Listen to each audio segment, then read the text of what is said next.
Olá, bem-vindo a mais um MCast. Eu sou Michele do Instituto Michele Heringer e hoje nós temos um convidado muito especial para falar sobre problemas de saúde mental como fator de risco para assédio moral no trabalho. Logo após a vinheta.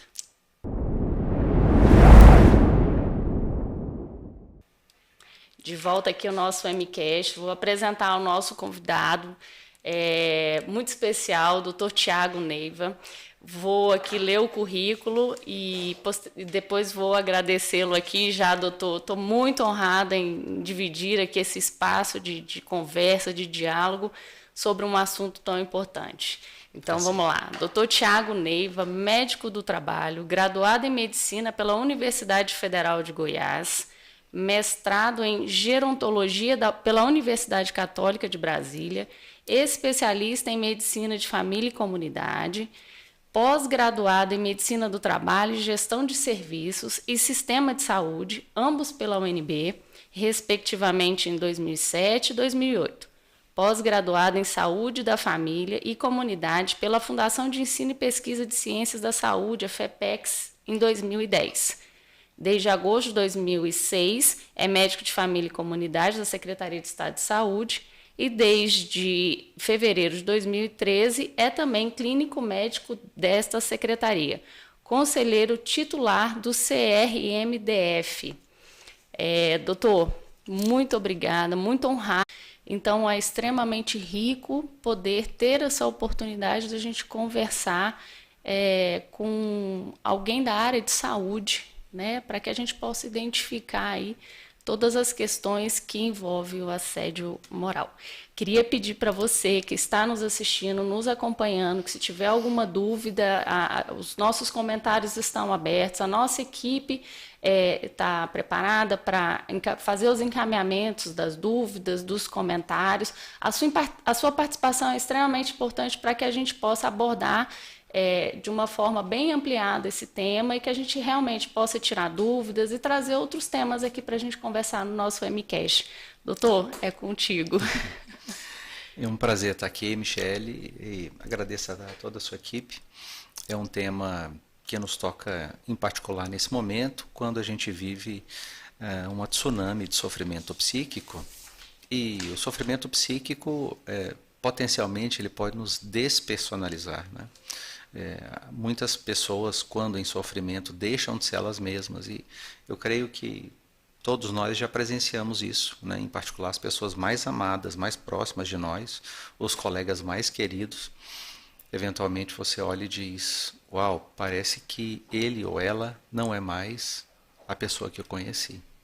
Vamos conversar sobre isso, né? Ótimo. O senhor já começou aí tocando num ponto extremamente delicado, né? Trouxe alguns dados para a gente ir falando a respeito dessa questão, né? E uma questão que trouxe muita atenção, né? Que em 2020 foi feito um levantamento, né, sobre concessão de auxílio-doença e aposentadoria por invalidez decorrente de transtornos mentais e comportamentais, sendo aí, batendo os recordes, né? A gente teve um aumento em relação a 2019 de 26%.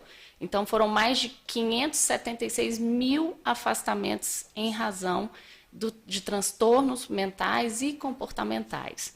Bom, primeiro essa relação do trabalho com a nossa vida, né? Eu sempre cuido de falar sobre isso, porque o trabalho nos identifica, o trabalho ele tem uma proximidade, né, nossa com a questão da subsistência, mas ele nos identifica, né? Em outra oportunidade, conversando também sobre esse tema, é algo que muitas vezes seu nome vem depois do cargo que você ocupa ou da função que você desempenha, né? Esse aqui é o gerente, fulano de tal, ou esse aqui é o médico da secretaria, ou enfim, do hospital, advogada que trabalha no escritório, depois vem seu nome. Então, tem essa identidade e tem essa questão também de trazer a convivência social.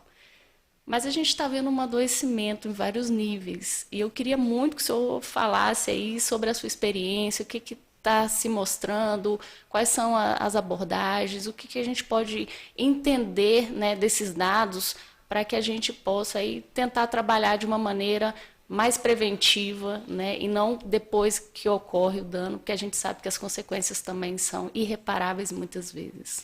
Verdade. Michele, o trabalho é fonte de prazer e é fonte de sofrimento também, né?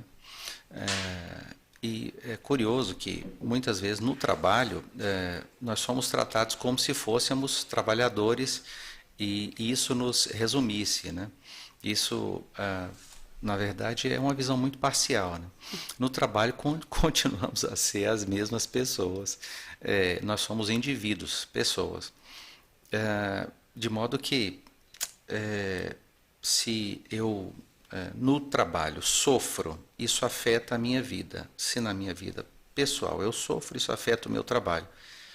Eu sou um único onde eu estiver. Posso estar mais afetado em um aspecto no trabalho, mais afetado em outro em casa, mas enfim, uma coisa influencia a outra, tanto para aspectos bons da existência como para ruins, né? Nós vamos demonstrar de um modo ou de outro, né?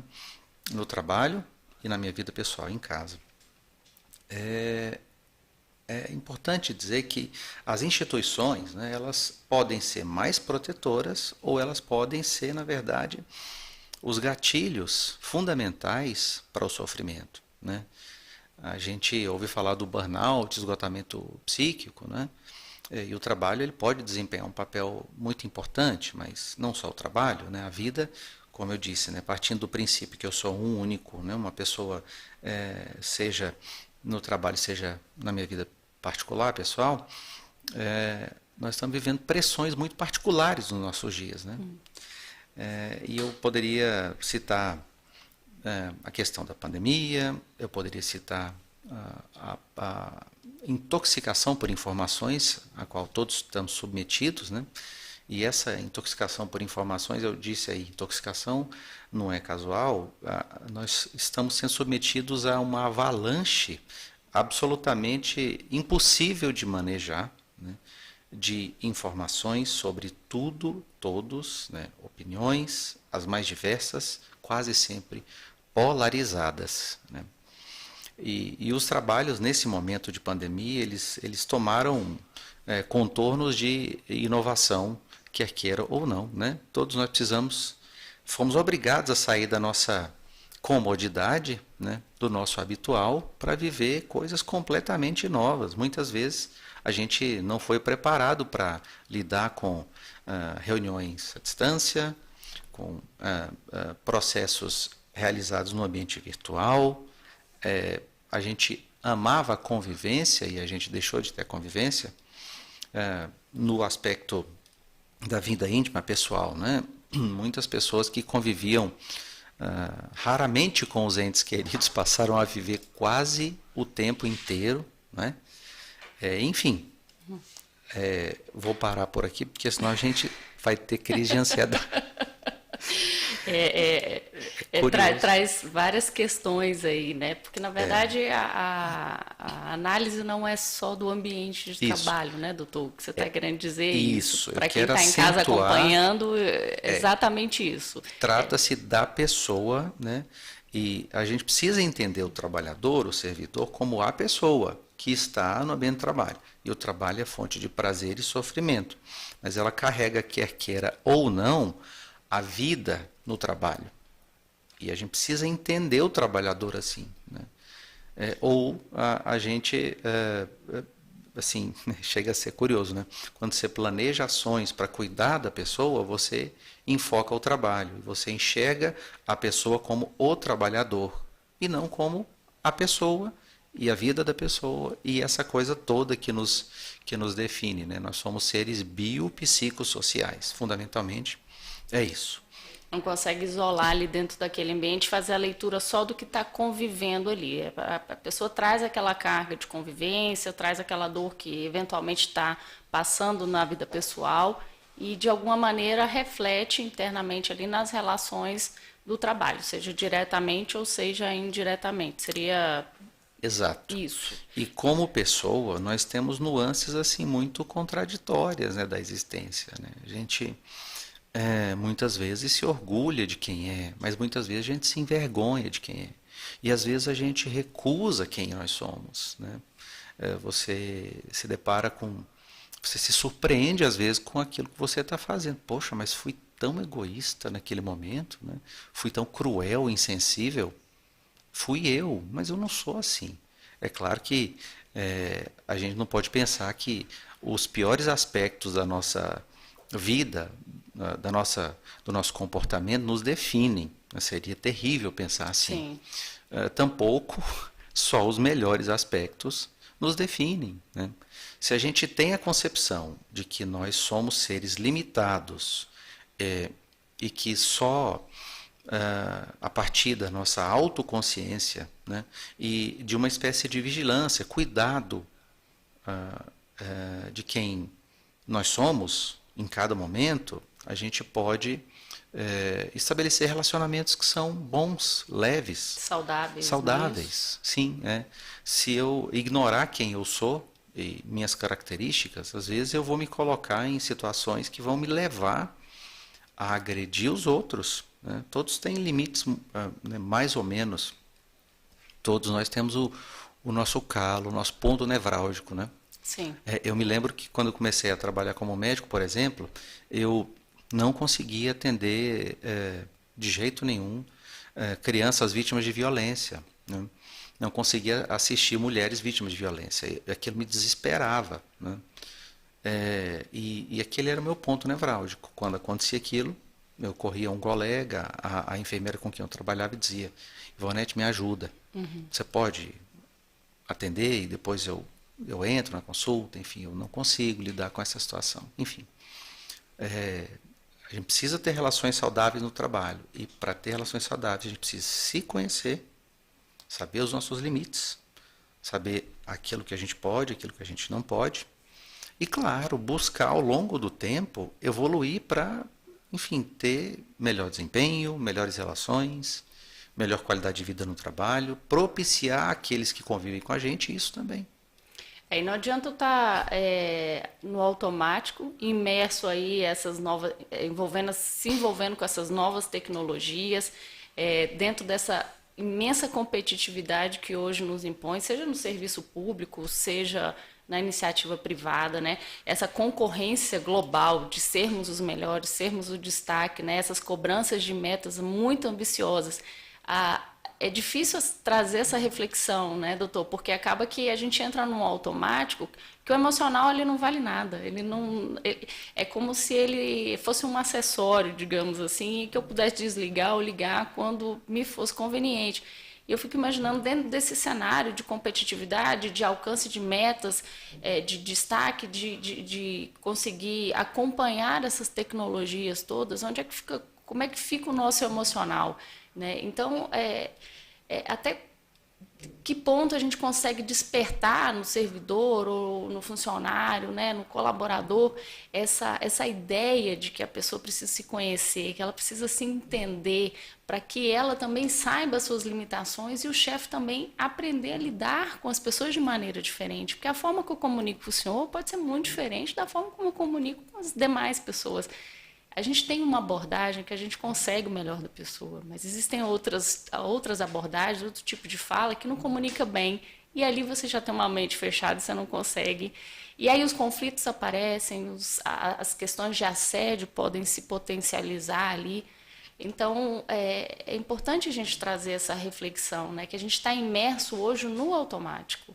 O emocional, o psíquico, ele não, é como se isso não fizesse parte, porque se você para refletir, muitas vezes você nem entra nessa gama de loucura e seguindo aí. Eu queria que o senhor falasse um pouco sobre isso. Uhum.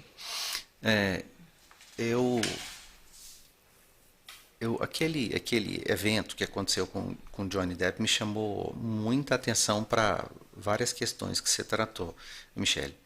A primeira questão o Johnny Depp, ele era um herói ou ele era uma vítima? Ele era um algoz, né?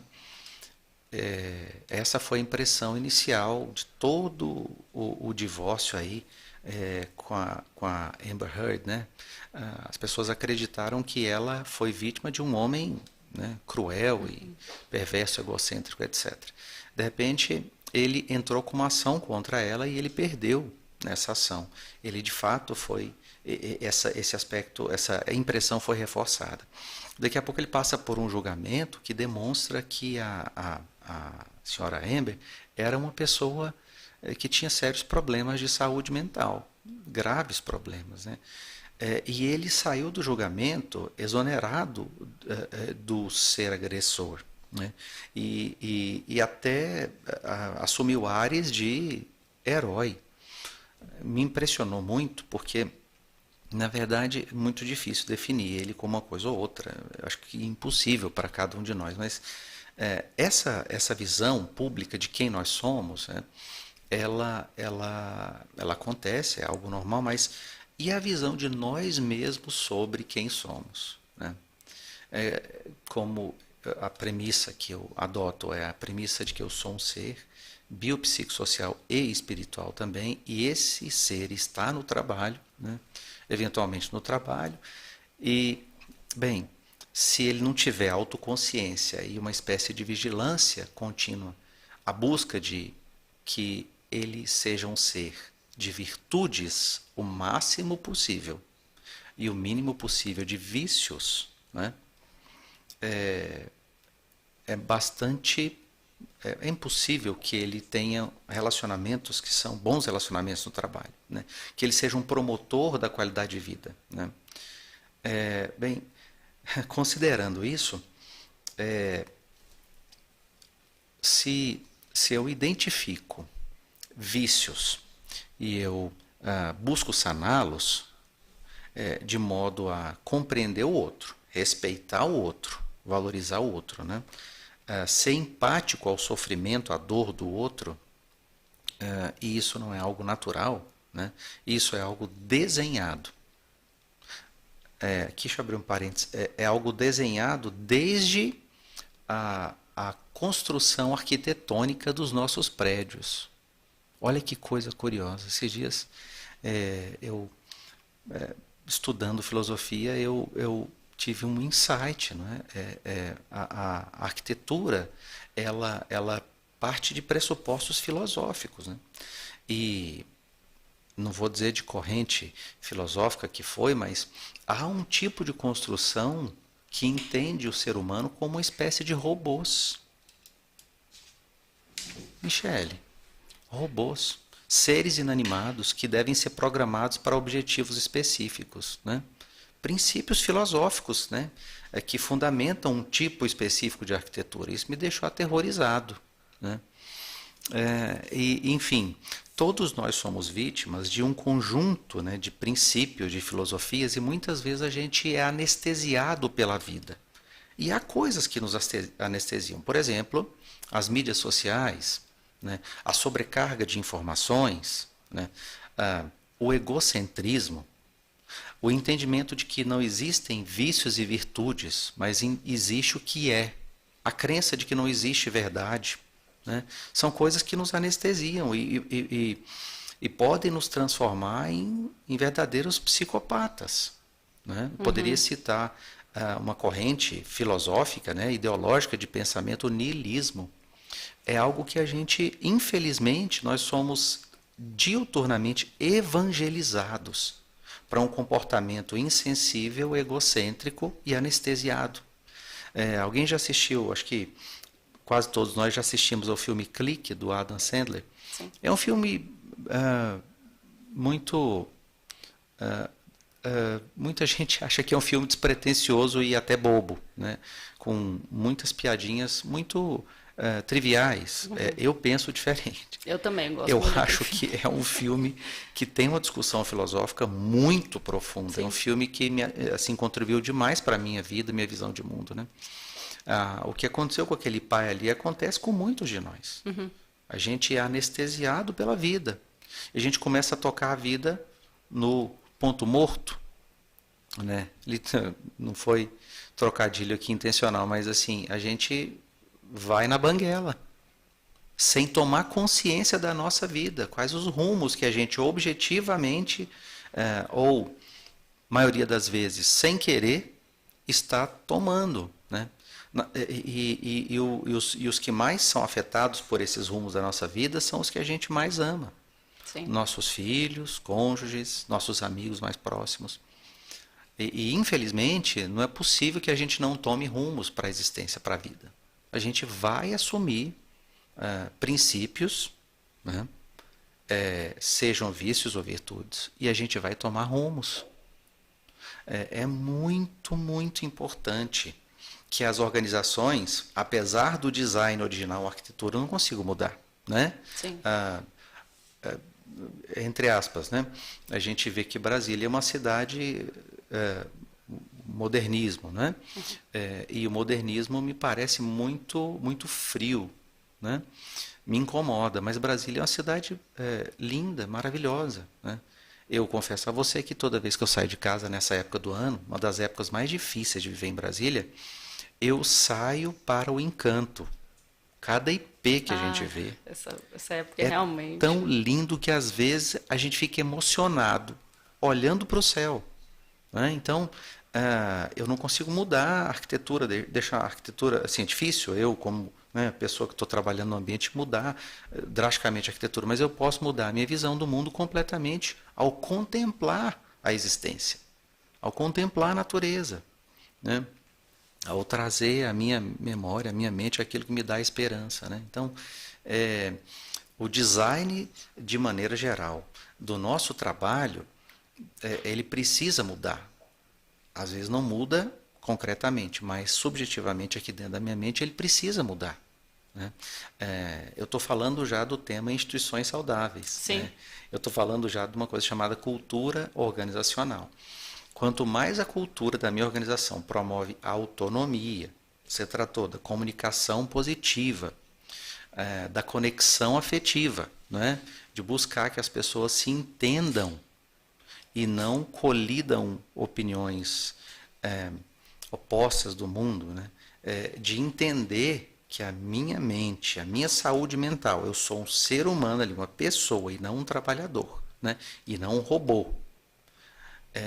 Eles têm uma saúde mental que é prioridade.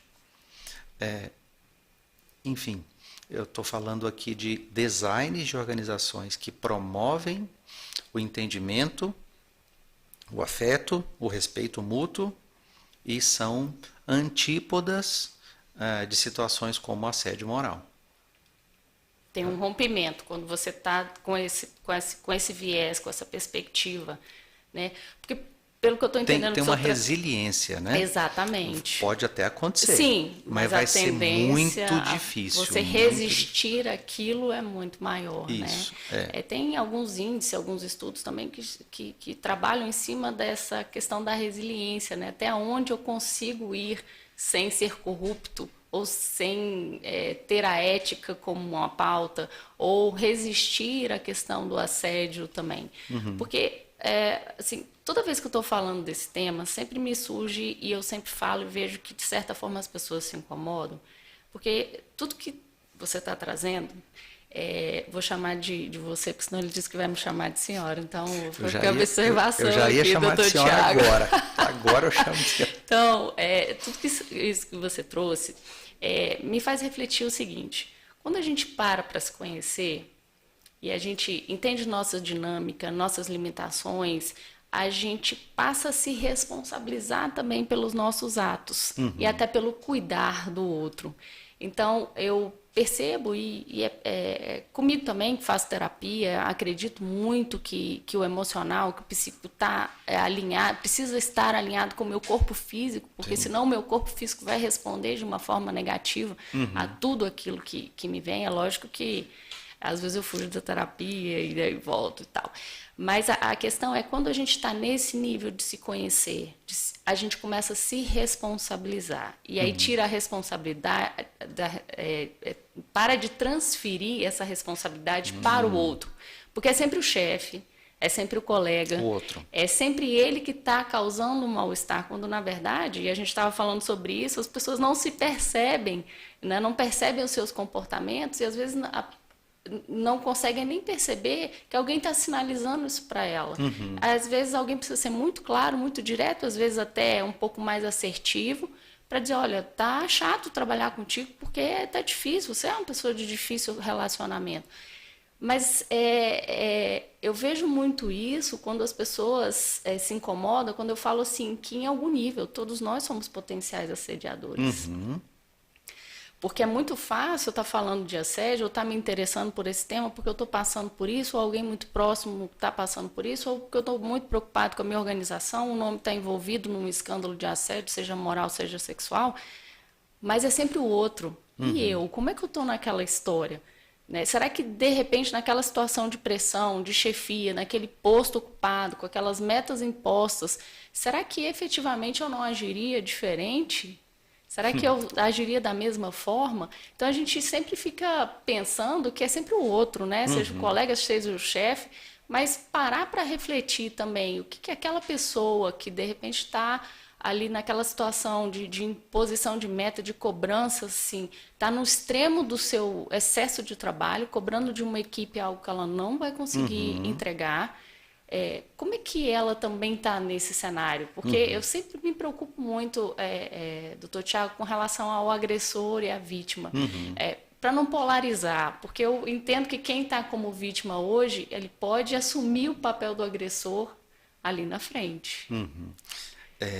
Michele, sobre primeiro momento da sua discussão, eu parto do pressuposto que, como seres humanos e seres que têm vícios e virtudes, todos nós seremos assediadores. Eu não digo nem potencialmente assediadores. Sendo bem honesto, já houve momentos em que eu desrespeitei os colegas de trabalho. E eu não me lembro de uma única vez que eu desrespeitei, sabendo que eu tinha feito isso, e que eu não pedi desculpas, pedi perdão e reconheci. Eu também já fui vítima várias vezes de situações profundamente desconfortáveis e agressões, né, no trabalho. Eu tratei de princípios da cultura organizacional que são protetores, né? Mas existem outros princípios, né, que não são necessariamente, são da cultura, mas não necessariamente ideológicos, filosóficos, né, da instituição. Por exemplo, a clareza de missão é algo que protege contra a agressão, o assédio. A divisão clara de tarefas, de demandas, é algo que protege. O estabelecimento de procedimentos e processos objetivos, claros, pactuados, né, que são eficientes, eficazes, efetivos, isso protege do assédio. A gente está falando ainda do design da instituição saudável, protetora contra o assédio. Um segundo aspecto do que você comentou, eu gosto muito de um filósofo, ele é psicólogo, ex-professor da Universidade de Toronto, e ele fala sobre do foco da nossa responsabilização e da nossa visão como autores da vida, como responsáveis pela existência, pela vida, pelas nossas ações. Se a gente não assumir responsabilidade por nossas ações, a gente vai ter certamente uma vida catastrófica, né? E infelizmente tem uma cultura assim comum nos nossos dias, né? Nós somos evangelizados para que a gente não assuma a responsabilidade pelas coisas, né? Tem lá, já ouviram um princípio 10-90, né? Ou 90-10, né? 90% do que você faz é responsabilidade direta e indireta sua. E 10% do que você faz você não pode gerenciar sobre o que acontece contigo, né? Eu acho que isso mexeu comigo. Isso, eu acho que talvez seja próximo da verdade isso, sabe? Em outras palavras, com ou sem o apesar do que eu vivi, a maior parte do que eu escolho fazer e que acontece comigo é minha responsabilidade e não daquilo que eu vivi, das pessoas que fizeram comigo, sabe? Isso precisa estar no nosso coração. A gente sair desse discurso de justificar, né? Justificar, exatamente. Se a gente se né? vitimiza e se justifica, a gente não cresce, não evolui, né? Então, o Jordan Peterson ele tem um debate interessantíssimo. Ele fala com uma jovem que chama a atenção dele porque ele supostamente estimula os jovens, em particular os homens, né, a cuidarem daquilo que é passível de cuidado objetivo, né? Em outras palavras, arrume sua cama. Arrume sua cama. Se você não arruma a sua cama, você não vai mudar o mundo, né? A gente vive num dia de militantes, né, virtuais, né? Então, é o aquecimento global, enfim, temas, né, temas assim absolutamente fora do meu controle, né? Mas aí aquilo que eu posso fazer eu não faço. Eu não arrumo a minha cama, eu não sou alguém que trabalha pelo meu sustento, eu não assumo as mínimas responsabilidades. Mesmo que eu não trabalhe fora de casa, mas será que eu estou ajudando a minha mãe, meu pai, com quem eu vivo, as pessoas com quem eu coabito, né? Eu limpo o banheiro, eu limpo a casa, eu assumo as responsabilidades mais próximas da minha convivência, né? Eu faço o mínimo no meu local de trabalho, né? É muito importante que a minha percepção de responsabilidade ela seja objetiva, né? E não que eu fique preocupado com questões universais e questões gigantescas e ignore as questões que estão ali mais próximas de eu resolver, de eu atuar, né? Em outras palavras, né? É preciso que eu assuma responsabilidades e que elas sejam realizáveis. A gente vive dias em que a relação entre o que eu tenho de informação e ação, né, ou o inverso, o que eu possa agir em relação àquilo que eu tenho de informação, essa relação aqui, ela desabou. Isso dá... Foi claro aqui? Eu entendi, mas eu queria que o senhor explicasse melhor para quem está nos acompanhando aí. Eu preciso ter a percepção de que eu ajo relativamente muito comparado com o que eu obtenho de informações. Porque se eu tenho a percepção de que eu faço quase nada com as informações que eu obtenho, isso gera um senso de paralisia e desespero, de angústia, né? Eu estou falando ainda lá do tema que a gente acabou de discutir, né, sobre o filme Clique, né? Uhum. Viver anestesiado. Se eu tenho muita informação e eu não sou capaz de fazer quase nada com aquilo, né, eu tendo a viver anestesiado. Eu tenho um senso de paralisia, desespero e angústia, né? E isso acontece principalmente no campo da minha vida pessoal, íntima. Está à frente de mim no meu celular, nas minhas redes sociais. Eu vejo uma infinidade de coisas, que vão desde um gatinho que fez algo engraçado, até um acidente grave e um político que está falando coisas que não deveria falar. Uhum. E eu tenho uma percepção de, poxa, na verdade eu não posso fazer quase nada para resolver as questões da minha vida. Por que acontece essa percepção? Porque eu não estou enxergando para aquilo que é mais importante para mim, que está ao meu redor. Sim. E às vezes até comparando a tua vida com o que está ali nas redes sociais, que basicamente não reflete a realidade. O mínimo, né, da realidade. O mínimo da realidade. Basicamente, né, não é real. Exatamente. Né? As redes sociais elas não são a realidade. Sim. Né? Enfim, isso, mais uma vez, eu tô o tempo inteiro puxando para... me esforçando para que as pessoas percebam que elas são pessoas no local de trabalho. Sim. Né? E se a gente não enfrentar as questões individuais, pessoais, íntimas, muito menos as questões do trabalho. Né? Sim. E olhe que as questões pessoais, elas não são questões só da própria pessoa. Né? Quando eu estou assistindo a uma tonelada de informações nas redes sociais, as minhas questões pessoais, de repente, né, para aquela moça que estava discutindo com o Jordan Peterson, naquele vídeo que eu assisti, ele falou para ela basicamente, olha, sai da casa dos seus pais, vai trabalhar, ganhar o seu dinheiro e resolver as questões mais objetivas da sua vida. Para de ficar procurando resolver o aquecimento global. Resolva o aquecimento global que é da sua competência e responsabilidade. Ou você não vai fazer nada, nem para você e nem para os outros. Né? E, enfim, ou seja, as questões pessoais nem sempre são as pessoais. Aquela moça estava preocupada com o aquecimento global. Né? Chega essa pessoa, então, absolutamente paralisada, anestesiada pela existência, pela vida, para trabalhar.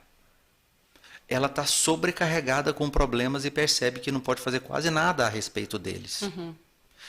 Essa pessoa certamente vai ter uma tolerância Zero. Ou seja, a gente pode ter um gatilho aí para alguma dificuldade, algum conflito, ou até mesmo a ocorrência de um assédio no ambiente de trabalho. Então, o design de uma instituição que protege tem a ver com questões de princípios, tem a ver com questões dos processos de trabalho e tem muito a ver com as questões íntimas e pessoais. Em outras palavras, a instituição precisa ver a saúde mental das pessoas. É preciso que a gente tenha instrumentos do sistema de saúde ocupacional para enxergar a saúde mental. Não é? Sim. Enxergar que percepção as pessoas estão tendo do trabalho ali dentro do prisma da vida delas. Não é?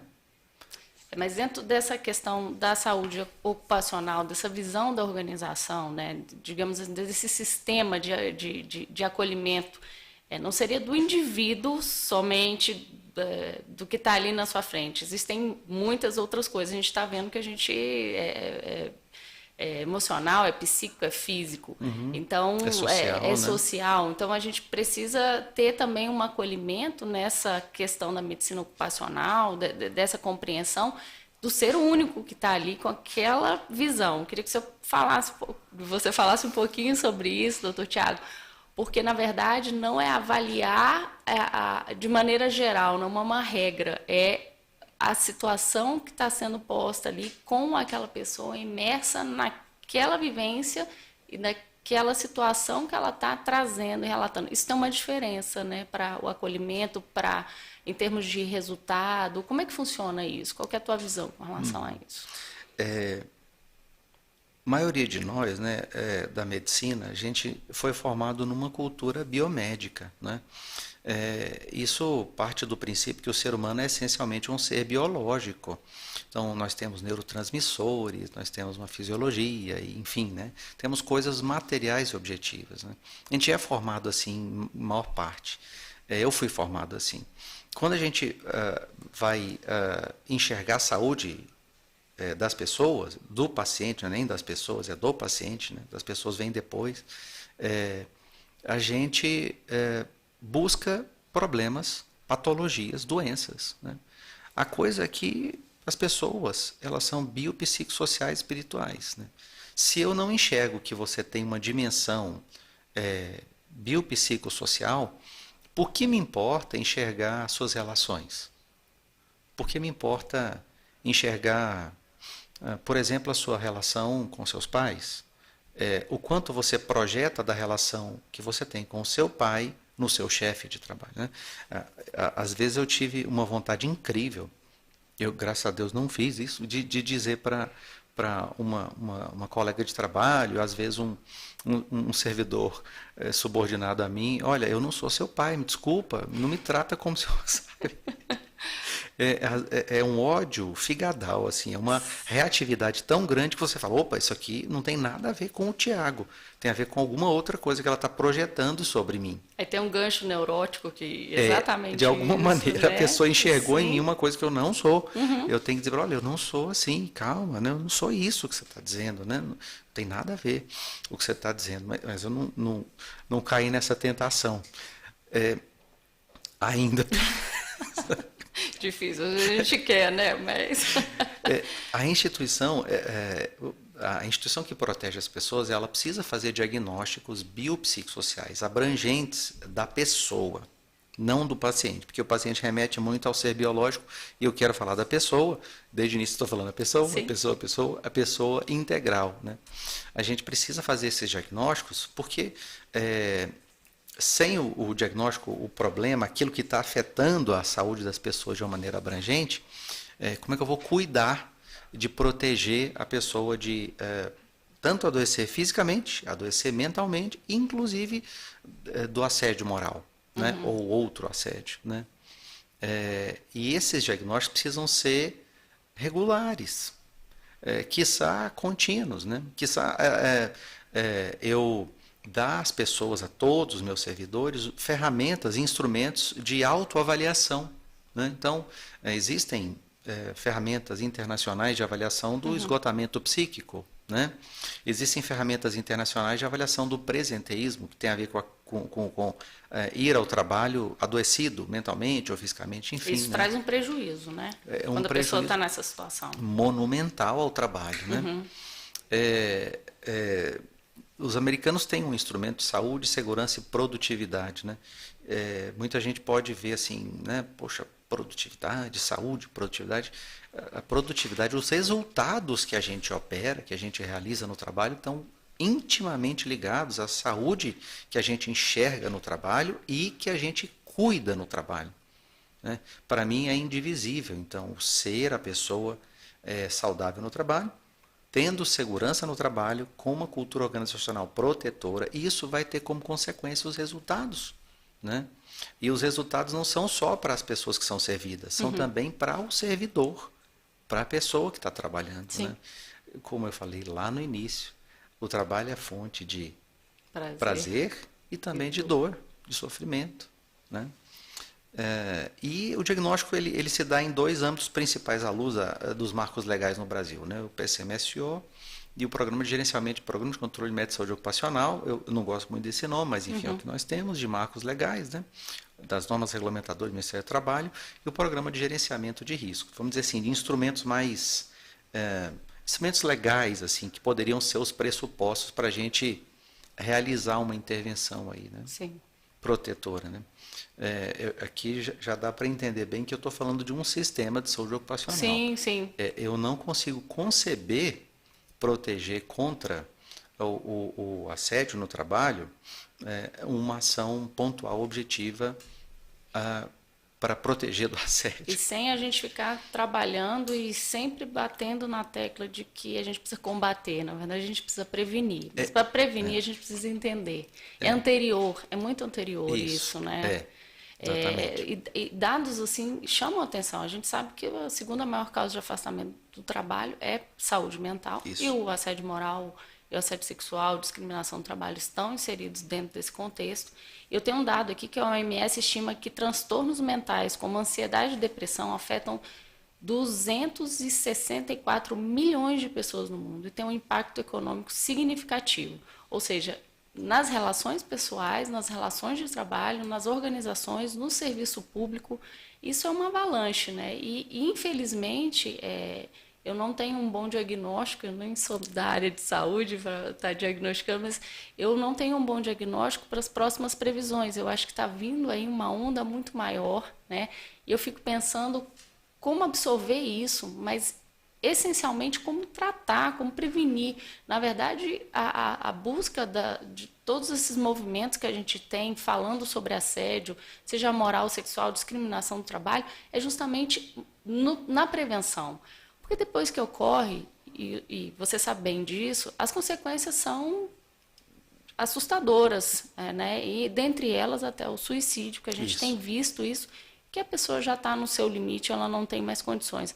Então, esse olhar, né, do ser humano em todas essas dimensões, como você trouxe, é extremamente rico e acaba por trazer, inclusive, economia para as organizações. Porque muito se pensa que vai se investir, vai se gastar com o ser humano, quando, na verdade, você tem qualidade na entrega, você tem qualidade no serviço, você tem pessoas sendo pessoas, vivenciando como pessoas, seja no ambiente de trabalho. Então, isso é muito maior, né? É verdade.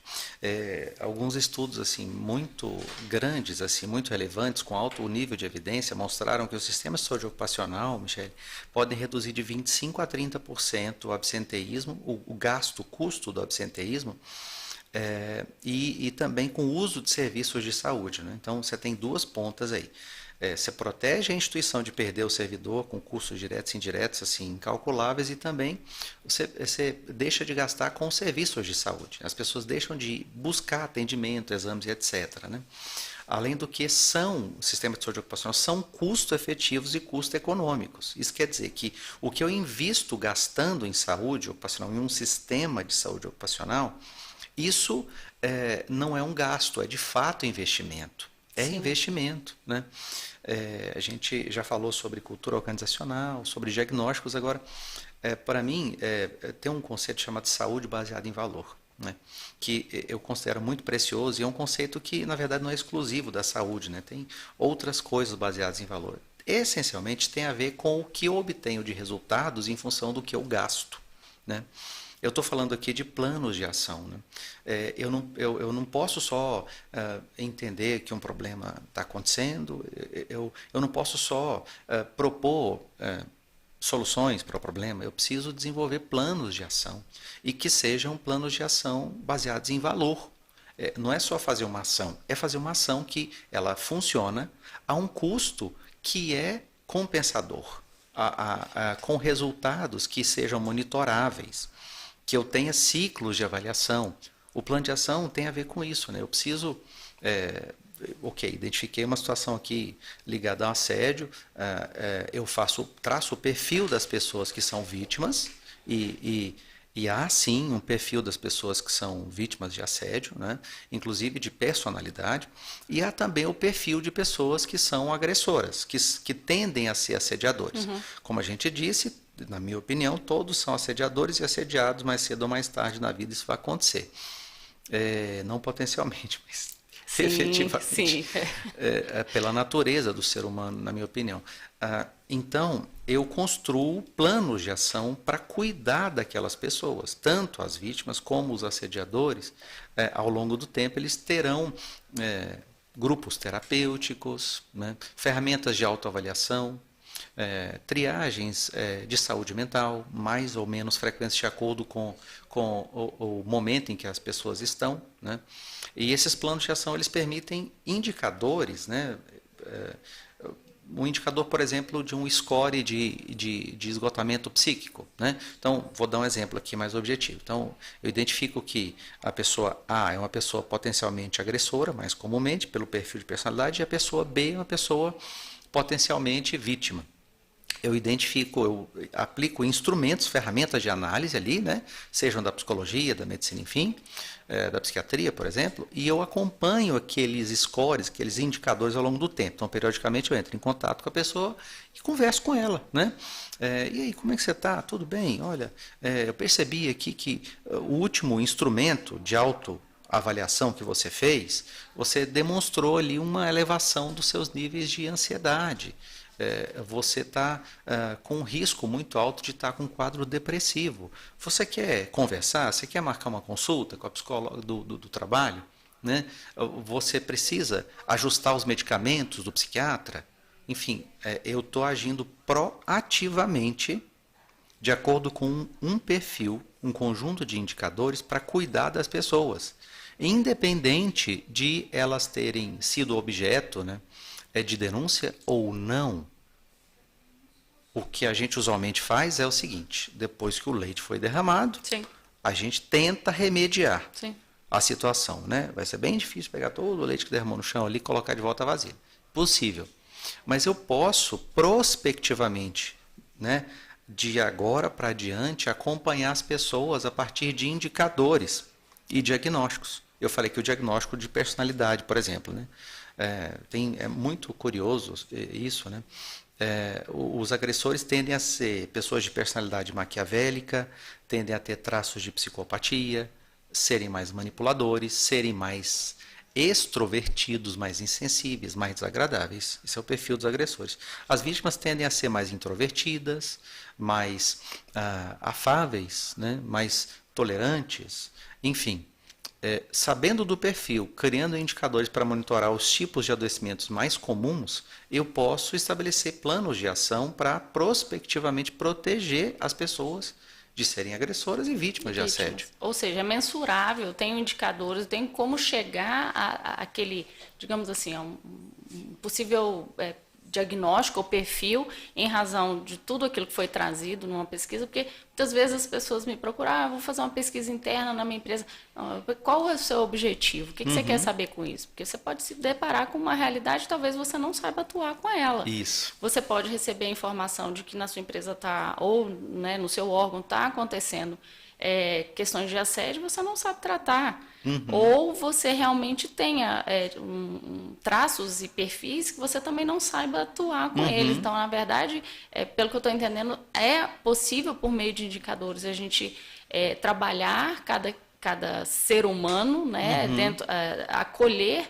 E eu acho que quando a pessoa recebe uma orientação desse tipo e alguém para falar, olha, tá aqui ficou visível, né, que você está sofrendo com ansiedade, tem necessidade de um acompanhamento, eu acho que isso aproxima. A pessoa se sente vista, a pessoa se sente validada. Isso. Eu acho que muitas vezes acontece no nosso trabalho que a gente se doa, a gente trabalha, e a sensação de ser invisível para a organização é algo também que machuca muito. É verdade. Então, isso também acaba por você falar, olha, eu estou me entregando aqui, ou até estou sinalizando, e tem sinais visíveis de que você não está bem, e não tem um acolhimento para aquela situação, né? É doloroso, muito doloroso, né?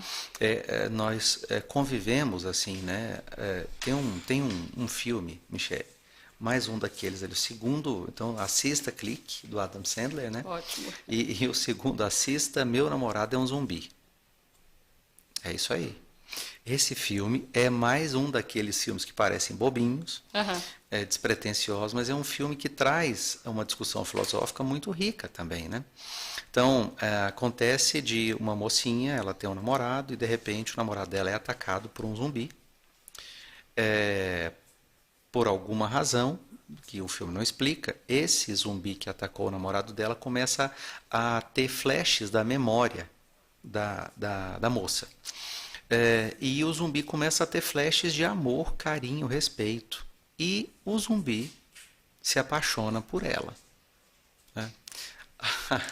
O filme caminha para o zumbi se descobrir e de fato ser transformado novamente em um ser humano. Ele passa por um processo de deszumbização. Então ele deixa de ser zumbi ao longo de um processo que envolveu empatia, amor, carinho, respeito. Olha que coisa incrível. E o filme, não vou contar o final do filme, porque o final é muito surpreendente. É muito, muito incrível, né? Mas o filme traz essa discussão, mais uma vez, talvez seja o tema central aqui da nossa discussão, está recorrendo, né? A gente deixar, primeiro, um processo de anestesia social, e, enfim, da vida, da existência, e um processo de retorno a ser o autor da própria vida. Olha assumir as rédeas da sua da própria sua vida. Porque, com ou sem o apesar de nós termos consciência disso, a gente já está, né? Às vezes de maneira absolutamente, como é que eu diria? Não estou querendo usar uma palavra forte, né? Mas a gente vive uma autoflagelação, né? Uma autossabotagem, né? E a gente não quer saber, né? A gente está anestesiado, né? Estou vivendo um processo de autossabotagem. Eu vou assumir agora os rumos para fugir, para sair, para voltar atrás e deixar de ser um zumbi. Né? Então, o filme tem essa discussão. É um filme lindo, de uma paixãozinha adolescente, né? Mas um amor sincero, sabe? Sentimentos verdadeiros. E que a gente precisa... eu acho, né, para mim, pelo menos, né, eu sempre assisto e, poxa, como é que eu posso aplicar isso na minha vida? Né? Como é que eu posso fazer essa reflexão recorrentemente para não correr o risco de me tornar um anestesiado, um zumbi? Perfeito. Doutor Tiago, passaria aqui horas e horas conversando contigo. Foi, assim, incrível toda a tua experiência, a gente poder falar sobre o ser humano, sobre as emoções, sobre a responsabilidade da organização, sobre essa atenção à saúde, mas não só a física, a emocional, a psíquica, vendo o ser humano como um todo e até a questão espiritual, né? Existem algumas organizações que até têm alguns espaços para meditação, salas que propiciem, né, essa reconexão. Em algum momento você consegue ir lá, é um lugar mais silencioso. Então, essa visão muito mais ampliada do que simplesmente você chegar, sentar numa estação de trabalho, de frente ao computador, como se uma máquina fosse. Então, eu acho que quem está nos acompanhando pode aprender muito com suas falas. Já fica o convite aqui para a próxima conversa, porque eu acho que a gente tem assunto para tratar aí, que realmente pode enriquecer e trazer essa reflexão mesmo, né? A gente sabe que a gente está caminhando, né? Os passos ainda muito tímidos, mas Eu acredito que, assim como eu, você também tem as suas convicções, as suas esperanças de que a gente está fazendo a nossa parte, que a gente está tentando colaborar com um processo de melhor viver, de melhor sentir a vida e de aproveitar o que me parece ser tão rápido, né?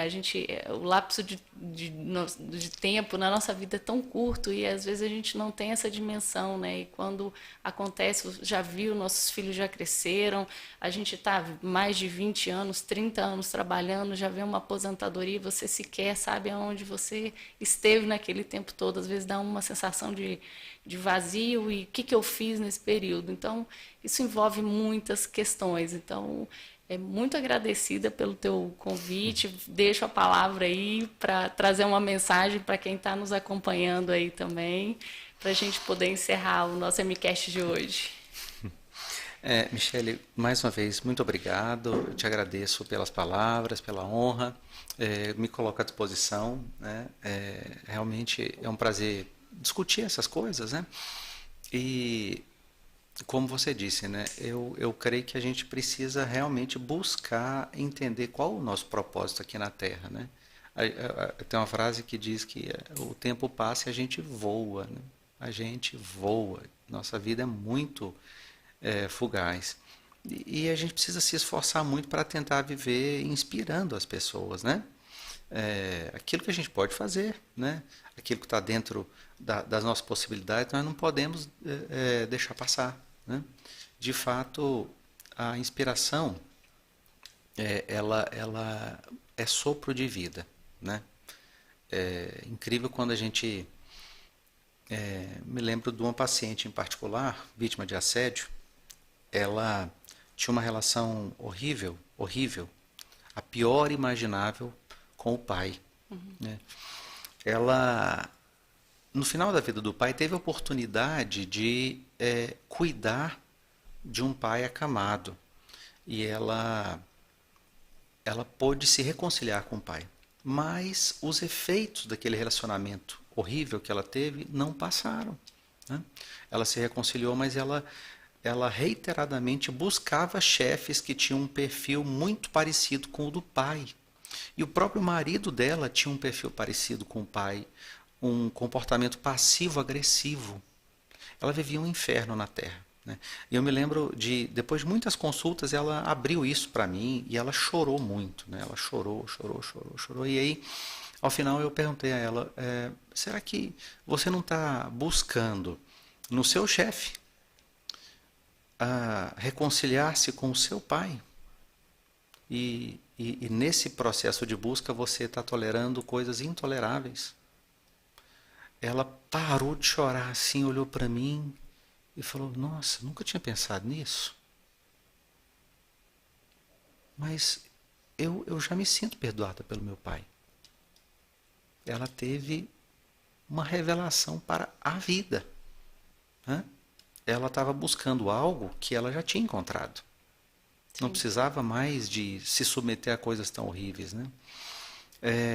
O que eu digo, né? Talvez muitas pessoas que estão escutando a gente ou vão escutar a gente, né, estejam vivendo coisas parecidas, né? Se submetendo ao assédio, à violência e etc. E de um modo não tão consciente. E elas precisam tomar consciência de quem elas são, da vida que elas levaram até aquele momento, porque só tomando consciência é que elas vão se proteger e vão ser livres do assédio, né? Perfeito. Doutor Tiago, muito grata a vocês que nos acompanham. Nós semanalmente liberamos conteúdo sobre assédio moral, assédio sexual, discriminação do trabalho.